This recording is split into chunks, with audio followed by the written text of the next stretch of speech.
藤大吾選手が使用した R3 号はご存知でしょうか。2015年のフォーミュラドリフトアメリカに参戦するために製作された車両で、エンジンは HKS の 4.3 リッターキットにターボなどで、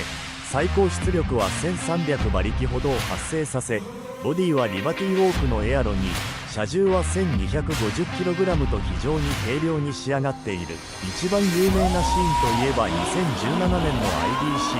R3 号同士の追走ではないでしょうか。